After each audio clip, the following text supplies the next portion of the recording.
ನಮಸ್ಕಾರ ಸ್ನೇಹಿತರೆ. ಗೃಹಲಕ್ಷ್ಮಿ ಯೋಜನೆಯ 23ನೇ ಕಂತಿನ ಹಣ ಅಷ್ಟೇ ಅಲ್ಲ, 24ನೇ ಕಂತಿನ ಹಣ ಕೂಡ ಜಮಾ ಆಗ್ತಾ ಇದೆ. ಆದರೆ ಎಲ್ಲ ಮಹಿಳೆಯರಿಗೆ ಅಲ್ಲ. 1,22,00,000 ಫಲಾನುಭವಿಗಳಿದ್ರಿ. ಟೋಟಲ್ 1,24,00,000 ಇದ್ರಿ. ಅದರಲ್ಲಿ 2 ಲಕ್ಷ ಫಲಾನುಭವಿಗಳನ್ನು ತೆಗೆದುಹಾಕಿ ಟೋಟಲ್ 1,22,00,000 ಮಹಿಳೆಯರಿದ್ರಿ. ಅದರಲ್ಲಿ ಕೂಡ ಈಗ ಅನೇಕ ಕುಟುಂಬದ ಮಹಿಳೆಯರನ್ನು ತೆಗೆದುಹಾಕುವಂತಹ ಕೆಲಸ ನಡೀತಾ ಇದೆ. ಯಾವುದೂ ರೇಷನ್ಸ್ ಕಾರ್ಡ್ಗಳು ಕೂಡ ರದ್ದು ಆಗ್ತಾ ಇದೆ. ಇಂತಹ ರೇಷನ್ ಕಾರ್ಡ್ಗಳು ರದ್ದು ಆಗ್ತಾ ಇದೆ. ಇಂತಹ ಮಹಿಳೆಯರಿಗೆ ಮಾತ್ರ ಜಮಾ ಮಾಡ್ತೀವಿ ಅಂತ ಹೇಳ್ಬಿಟ್ಟು ಆಹಾರ ಇಲಾಖೆ ಸ್ಪಷ್ಟನೆಯನ್ನು ಕೊಡ್ತಾ ಇದೆ.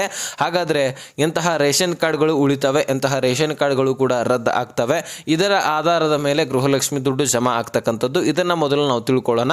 ಜೊತೆಗೆ ಅನ್ನಭಾಗ್ಯ ಯೋಜನೆಯಲ್ಲಿ ಭರ್ಜರಿ ಗುಡ್ ನ್ಯೂಸ್ ಬಂದಿರತಕ್ಕಂಥದ್ದು. ಹಾಗಾದರೆ ಆ ಗುಡ್ ನ್ಯೂಸ್ ಏನು, ಎಲ್ಲ ವಿಷಯವನ್ನು ಈ ಒಂದು ವಿಡಿಯೋದಲ್ಲಿ ತಿಳಿಸಿಕೊಡುವಂತಹ ಪ್ರಯತ್ನ ನಾವು ಮಾಡ್ತೀವಿ. ಸೊ ನೀವು ಈ ಒಂದು ವಿಡಿಯೋನ ತಿಳ್ಕೊಳ್ಳೇಬೇಕಾದಂತಹ ಮಾಹಿತಿ, ನಿಮ್ಮ ರೇಷನ್ ಕಾರ್ಡ್ ಉಳಿಬೇಕಂದ್ರೆ ಈ ವಿಷಯ ತಿಳ್ಕೊಳ್ಳೇಬೇಕು. ತೀರಾ ಇಂಪಾರ್ಟೆಂಟ್ ಹಾಗೂ ಮುಖ್ಯವಾಗಿರ್ತಕ್ಕಂತಹ ಮಾಹಿತಿ.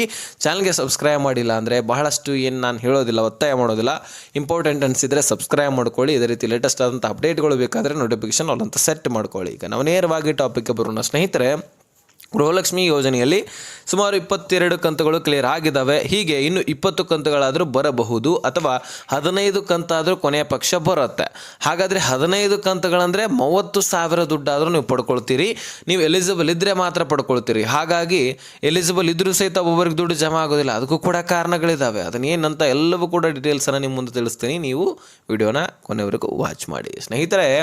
ಇಲ್ಲಿ ಇನ್ನು 30,000 ಆದರೂ ದುಡ್ಡು ಬರ್ಬೋದು, ಕಳ್ಕೊಳ್ಳಿಕ್ಕೆ ಹೋಗಬೇಡಿ. ಅದನ್ನು ನಾನು ಒತ್ತಾಯ ಮಾಡಿ ನಿಮಗೆ ತಿಳಿಸ್ತಾ ಇದ್ದೀನಿ. ಯಾಕಂದರೆ 30,000ದಿಂದ ಎಷ್ಟೋ ನಿಮಗೆ ಹೆಲ್ಪ್ ಆಗುತ್ತೆ. 2,000 ಬಿಡುಗಡೆ ಆಗ್ತಾ ಇದೆ. ಆದರೆ ಅದರಿಂದ ಲೇಟ್ ಆದರೂ ಪರವಾಗಿಲ್ಲ, ಫ್ರೀಯಾಗಿ ಬರ್ತಾ ಇದೆ, ಅದನ್ನು ಪಡ್ಕೊಳ್ಳಿ. ಇನ್ನು ಅನೇಕ ಫಲಾನುಭವಿಗಳು, ಅದರಲ್ಲಿ ಕುಟುಂಬಸ್ಥರಲ್ಲಿ ಒಂದೇ ಮನೆಯಲ್ಲಿ 3 ರೇಷನ್ಸ್ ಕಾರ್ಡ್ಗಳು ಇದ್ದಿದ್ದೇ ಆದರೆ ಈಗ ಅಣ್ಣಂದೊಂದು, ತಮ್ಮಂದೊಂದು, ಅದರಲ್ಲಿ ತಂದೆಯದೊಬ್ಬರದು, ಈ ರೀತಿ 3 ಜನ ಒಂದೇ ಮನೆಯಲ್ಲಿ ವಾಸವಾಗಿರ್ತಾರೆ. ಎಲ್ಲರದು ಈಗ ಅಣ್ಣಂದು ಮದುವೆ ಆಗಿರುತ್ತೆ, ತಮ್ಮಂದು ಮದುವೆ ಆಗಿರುತ್ತೆ, ತಮ್ಮ ಸಂಸಾರವನ್ನು ತಾವು ನಡೆಸ್ಕೊಂಡು ಹೊಂಟಿರ್ತಾರೆ. ಆದರೆ ಒಂದೇ ಮನೆಯಲ್ಲಿ ವಾಸವಾಗಿರ್ತಾರೆ. ಸೊ ಹಾಗಾಗಿ ನಿಮ್ಮ ರೇಷನ್ ಕಾರ್ಡ್ಗಳು ಕೂಡ ಬೇರೆ ಬೇರೆ ಮಾಡಿಸ್ಕೊಂಡು ಬಿಟ್ಟಿರ್ತೀರಿ. ಸೊ ಈ ರೀತಿ ಬೇರೆ ಬೇರೆ ರೇಷನ್ ಕಾರ್ಡನ್ನು ಮಾಡಿಸ್ಕೊಂಡಿದ್ದೆ ಆದರೆ ಸರ್ಕಾರ ಏನು ಹೇಳುತ್ತೆ, ನೀವು ಒಂದೇ ಮನೆಯಲ್ಲಿ ವಾಸವಾಗಿದ್ದೀರಿ ಅಲ್ವಾ, ಹಾಗಾದರೆ ಒಂದೇ ರೇಷನ್ ಕಾರ್ಡ್ನಲ್ಲಿ ಹೆಸರನ್ನು ಸೇರ್ಪಡೆ ಮಾಡ್ಕೊಳ್ಳಿ, ನಿಮಗೆ ಬೇರೆ ಬೇರೆ ಅಕ್ಕಿನೇ ಸಿಗುತ್ತೆ. ಒಂದೇ ರೇಷನ್ ಕಾರ್ಡ್ನ ಮುಖಾಂತರ ನಿಮ್ಮೆಲ್ಲರಿಗೂ ಕೂಡ ಸಪ್ರೇಟಾಗಿ ಅಕ್ಕಿ ಸಿಗುತ್ತೆ. ಆದರೆ ನೀವು ಗೃಹಲಕ್ಷ್ಮಿ ದುಡ್ಡನ್ನು ಪಡ್ಕೊಳ್ಬೇಕಂತ ಹೇಳ್ಬಿಟ್ಟು ಬೇರೆ ಬೇರೆ ರೇಷನ್ ಕಾರ್ಡನ್ನು ಮಾಡ್ಕೊಂಡಿದ್ದೆ ಆದರೆ ಇದು ಕಾನೂನಿಗೆ ವಿರುದ್ಧ, ಸರ್ಕಾರಕ್ಕೆ ವಿರುದ್ಧ. ಹಾಗಾಗಿ ನಿಮ್ಮ ರೇಷನ್ ಕಾರ್ಡನ್ನು ನಾವು ರದ್ದು ಮಾಡ್ತೀವಿ. ಒಂದೇ ರೇಷನ್ ಕಾರ್ಡನ್ನು ನೀವು ಹೆಸರನ್ನು ಸೇರ್ಪಡೆ ಮಾಡ್ಕೊಳ್ಬೇಕಂತ ಹೇಳ್ಬಿಟ್ಟು ರಾಜ್ಯ ಸರ್ಕಾರ ತಿಳಿಸ್ತಾ ಇದೆ. ಹೌದು, ಈಗಾಗಲೇ UHID ನಂಬರನ್ನು ಜನರೇಟ್ ಮಾಡಿ ನಿಮ್ಮ ಮನೆ ಬಾಗಿಲಿಗೆ ಅಂಟಿಸಿರ್ತಾರಲ್ವಾ, ಆ ಒಂದು ಆಧಾರದ ಮೇಲೆ ನಿಮ್ಮ ಮನೆಯಲ್ಲಿ ಎಷ್ಟು ರೇಷನ್ಸ್ ಕಾರ್ಡ್ಗಳಿದಾವೋ ಅದರಿಂದ ಮಾಹಿತಿ ಸರ್ಕಾರಕ್ಕೆ, ಆಹಾರ ಇಲಾಖೆಗೆ ತಲುಪಿರುತ್ತೆ. ಅದರಿಂದ ಸರ್ಕಾರ ಏನು ಮಾಡಬೇಕು ಏನಿಲ್ಲ ಅನ್ನುವಂಥದ್ದು ಅದಕ್ಕೆ ಗೊತ್ತಿದೆ. ಆ ಕೆಲಸವನ್ನು ಮಾಡುತ್ತೆ. ಯಾಕಂದರೆ ಈಗಾಗಲೇ ಸುಮಾರು ಈ ಗ್ಯಾರಂಟಿ ಯೋಜನೆಗಳು ಬಂದಾಗಿನಿಂದ 15ರಿಂದ 20 ಲಕ್ಷ ರೇಷನ್ಸ್ ಕಾರ್ಡ್ಗಳು ರದ್ದಾಗಿದ್ದಾವೆ. ಹೌದು, ಈಗ ಆಯುಷ್ಮಾನ್ ಕಾರ್ಡ್ನಲ್ಲಿ ಕೂಡ 5 ಲಕ್ಷದವರೆಗೂ ಕೂಡ ಫ್ರೀಯಾಗಿ ಚಿಕಿತ್ಸೆ ಪಡ್ಕೊಳ್ಬೋದು. BPL ಇದ್ದವರು, APL ಇದ್ದವರು 3 ಲಕ್ಷದವರೆಗೂ ಕೂಡ ಪಡ್ಕೊಳ್ಬೋದು. ಇದು ಮೋದಿ ಸರ್ಕಾರದಿಂದ ಸ್ಕೀಮ್ ಇರುತ್ತೆ ಆಯುಷ್ಮಾನ್ ಕಾರ್ಡ್ದು. ಹಾಗಾಗಿ ರೇಷನ್ ಕಾರ್ಡು 10,000 ಕೊಟ್ಟು ಖರ್ಚು ಮಾಡಿದ್ರೆ ಅದಕ್ಕೇನು ತೊಂದರೆ ಆಗುತ್ತೆ. ಇಲ್ಲಿ ಲಕ್ಷಾಂತರ ಗಟ್ಟಲೆ ನಮಗೆ ಫ್ರೀಯಾಗಿ ಚಿಕಿತ್ಸೆ ಸಿಗ್ತಾ ಇದೆ ಅಂತ ಹೇಳ್ಬಿಟ್ಟು ಈ ಒಂದು ರೇಷನ್ಸ್ ಕಾರ್ಡ್ಗಳನ್ನು ಮಾಡಿಸ್ಕೊಂಡು ಬಿಡ್ತಾರೆ.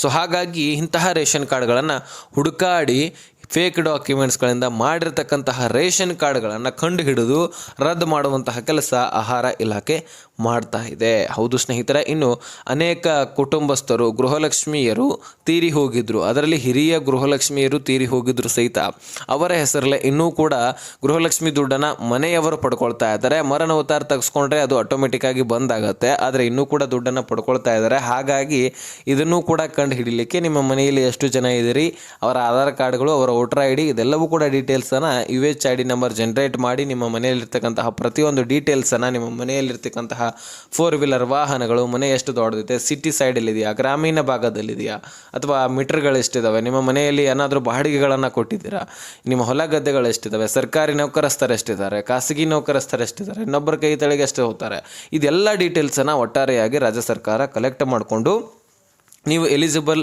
ಇದ್ದೀರಾ, ಅಥವಾ ನಿಮಗೆ ದುಡ್ಡು ಹೋಗಬೇಕಾ ಬೇಡವಾ, ಅಥವಾ ನಿಮಗೆ ಇನ್ನಿತರ ಸೌಲಭ್ಯಗಳು ಕೊಡಬೇಕಾ, ಅಥವಾ ನೀವು ರೇಷನ್ಸ್ ಕಾರ್ಡ್ಗಳಿಗೆ ಅರ್ಹತೆಯೇ ಹೊಂದಿಲ್ವಾ, ಇದೆಲ್ಲ ಮಾಹಿತಿಯನ್ನು ಒಟ್ಟಾರೆಯಾಗಿ ರಾಜ್ಯ ಸರ್ಕಾರ ಏನು ಮಾಡುತ್ತೆ ತಿಳ್ಕೊಂಡು ನಿಮ್ಮ ಜಾತಿಯನ್ನು ಕೂಡ ತಿಳ್ಕೊಳ್ಳುತ್ತೆ. ಜಾತಿ ಗಣತಿ ಮಾಡೋದಕ್ಕೆ ಉದ್ದೇಶ ಬೇರೆ ಇದೆ ಬಿಡಿ. ಅದಂದರೆ ಈಗ ಅನೇಕ ಜನರು ಹೇಳ್ತಾರೆ, ಅಲ್ಲಿ ಇಲ್ಲಿ ಮಾತುಕತೆ ಮಾಡ್ತಿರ್ತಾರೆ, ಸೋಷಿಯಲ್ ಮೀಡಿಯಾಗಳಲ್ಲಿ ಕೂಡ ನೋಡಿರ್ತೀರಿ, ಜಾತಿ ಗಣತಿ ಓಟ್ ಬ್ಯಾಂಕಿಂಗ್ಗೋಸ್ಕರ. ಅಂದರೆ ಈಗ ಎಲೆಕ್ಷನ್ ಟೈಮ್ನಲ್ಲಿ ಇಂತಿಷ್ಟು ಜಾತಿಯವರ ಓಟು ನಮಗೆ ಬೀಳತ್ತಪ್ಪ, ಇಂತಿಷ್ಟು ಜಾತಿಯವ್ರದ್ದು ಓಟು ನಮ್ಮ ಪಕ್ಷಕ್ಕೆ ಬೀಳತ್ತಪ್ಪ, ಈ ರೀತಿ ರಾಜಕಾರಣಿಗಳು ಫಿಕ್ಸ್ ಮಾಡಿಸ್ಕೊಳ್ಳಿಕ್ಕೆ ಈ ಜಾತಿ ಗಣತಿಯನ್ನು ಮಾಡ್ತಾ ಇದ್ದಾರೆ ಅಂತ ಇಲ್ಲಿ ರಾಜ್ಯ ಸರ್ಕಾರ ಈಗ ಅನೇಕ ಜನರಿಂದ ಅಭಿಪ್ರಾಯಗಳು ಬರ್ತಾ ಇದೆ.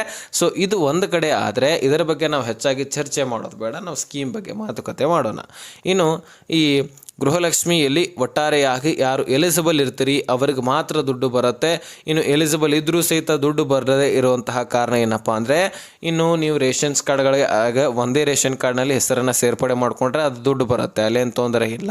ಇನ್ನು ನಿಮ್ಮ ಬ್ಯಾಂಕ್ ಅಕೌಂಟ್ಗಳು ಚಾಲ್ತಿಯಲ್ಲಿ ಇರಲಿಲ್ಲ, ನೀವು ರೇಷನ್ ಕಾರ್ಡ್ಗಳಿಗೆ ಅರ್ಹತೆಯನ್ನು ಹೊಂದಿದಿರಿ, ಬರೀ ಅಕ್ಕಿ ಮಾತ್ರ ಸಿಗುತ್ತೆ, ನೀವು ದುಡ್ಡನ್ನು ಕಳ್ಕೊಂಡು ಬಿಡ್ತೀರಿ. ಇನ್ನು ಎಲಿಜಿಬಲ್ ಇದ್ದರೂ ಸಹಿತ ನಿಮ್ಮ ರೇಷನ್ ಕಾರ್ಡ್ ರದ್ದು ಆಗತ್ತಂದರೆ ಬಹಳ ತಿಂಗಳಿನಿಂದ 3-4 ತಿಂಗಳಿನಿಂದ ನೀವು ರೇಷನ್ ತೆಗೆದುಕೊಳ್ಳಿಲ್ಲಪ್ಪ ಅಂದರೆ ನಿಮ್ಮ ರೇಷನ್ ಕಾರ್ಡ್ ಕೂಡ ರದ್ದು ಆಗಿಬಿಡುತ್ತೆ. ರೇಷನ್ ಮೊದಲು ತೆಗೆದುಕೊಳ್ಬೇಕಂತ ಹೇಳ್ಬಿಟ್ಟು ರಾಜ್ಯ ಸರ್ಕಾರ ತಿಳಿಸ್ತಾ ಇದೆ. ಹೌದು ಸ್ನೇಹಿತರೆ, ರೇಷನ್ ತೆಗೆದುಕೊಳ್ಳಿಲ್ಲ ಅಂದರೆ ನಿಮಗೆ ರೇಷನ್ನೇ ಅಗತ್ಯ ಇಲ್ಲ ಅಂತ ಹೇಳ್ಬಿಟ್ಟು ನಿಮ್ಮ ರೇಷನ್ ಕಾರ್ಡ್ಗಳನ್ನು ಕೂಡ ರದ್ದು ಮಾಡಲಾಗುತ್ತೆ. ನೀವು ವಲಸೆನೇ ಹೋಗಿರಿ ಅಥವಾ ಬೇರೆ ಪ್ರದೇಶದಲ್ಲಿನೇ ಕೆಲಸ ಮಾಡ್ತೀರಿ, ಅಲ್ಲಿರ್ತಕ್ಕಂತಹ ರೇಷನ್ ಕಾರ್ಡನ್ನು ಮಾಡಿಸ್ಕೊಳ್ಳಿ, ಓಕೆನಾ. ಇನ್ನು ಅನೇಕ ಫಲಾನುಭವಿಗಳು ಈಗ ದುಡ್ಡು ಜಮಾ ಆಗ್ತಿರತ್ತೆ, ಆದರೂ ಸಹಿತ ಅವ್ರಿಗೆ ಗೊತ್ತಾಗೋದಿಲ್ಲ. EMI ಮುಖಾಂತರ ಸಾಲ ಮಾಡ್ಕೊಂಡಿದ್ರೆ ನಿಮ್ಮ ಬ್ಯಾಂಕ್ ಅಕೌಂಟ್ ಟ್ರಾನ್ಸಾಕ್ಷನನ್ನು ಚೆಕ್ ಮಾಡಿಸ್ಕೊಳ್ಳಿ, ನಿಮ್ಮ ಬ್ಯಾಂಕ್ ಅಕೌಂಟ್ ಚಾಲ್ತಿಯಲ್ಲಿದೆ ಇಲ್ವಾ ಚೆಕ್ ಮಾಡಿಸ್ಕೊಳ್ಳಿ. ಇದೆಲ್ಲವೂ ಕೂಡ ನೀವು ಡೀಟೇಲ್ಸನ್ನು ಕಲೆಕ್ಟ್ ಮಾಡ್ಕೊಳ್ಬೇಕು, ನೋಡ್ತಾ ಇರಬೇಕು, ಆಗ ಮಾತ್ರ ನಿಮಗೆ ದುಡ್ಡು ಜಮಾ ಆಗುವಂಥದ್ದು. ಹಂತವಾಗಿ ಲೇಟಾಗಿ ದುಡ್ಡು ಬರ್ಬೋದು, ಆದರೆ ಸುಮಾರು 30,000-40,000 ಸಾವಿರವರೆಗೂ ಕೂಡ ದುಡ್ಡನ್ನು ನೀವು ಪಡ್ಕೊಳ್ಬೋದು. ಹಾಗಾಗಿ ಕಳ್ಕೊಳ್ಳಿಕ್ಕೆ ಹೋಗಬೇಡಿ, ಏನಿದೆ ಅದು ಪ್ರೊಸೆಸರನ್ನು ಮಾಡಿಕೊಂಡು ದುಡ್ಡನ್ನು ಪಡ್ಕೊಳ್ಳಿ ಅಂತ ನಮ್ಮ ಮನವಿ ನಿಮ್ಮ ಹತ್ರ ಇರುತ್ತೆ. ಸರ್ಕಾರಕ್ಕೂ ಕೂಡ ಇರುತ್ತೆ, ಯಾಕಂದರೆ ಬಹಳ ದಿನದಿಂದ ಲೇಟ್ ಮಾಡ್ತಾರೆ, ಒಂದು ತಿಂಗಳು ದುಡ್ಡು ಹಾಕಿದ್ರೆ ಮತ್ತೊಂದು ತಿಂಗಳದ ಡಿಲೇನೇ ಮಾಡುತ್ತಾರೆ, ಇದು ನಾವು ಕಾಣ್ತಾನೆ ಇದ್ದೀವಿ. ಇನ್ನು ಅನ್ನಭಾಗ್ಯ ಬಗ್ಗೆನೂ ಕೂಡ ನಾವು ಮಾಹಿತಿಯನ್ನು ತಿಳ್ಕೊಳ್ಳೋಣ. ಸ್ನೇಹಿತರೆ, ಅನ್ನಭಾಗ್ಯ ಯೋಜನೆಯಲ್ಲಿ ನಿಮಗೆ 5 ವಸ್ತುಗಳು ಸಿಗ್ತಾ ಇದೆ. ಒಬ್ಬೊಬ್ಬರಿಗೆ ಗೊತ್ತಿದೆ, ಒಬ್ಬೊಬ್ಬರಿಗೆ ಗೊತ್ತಿಲ್ಲ.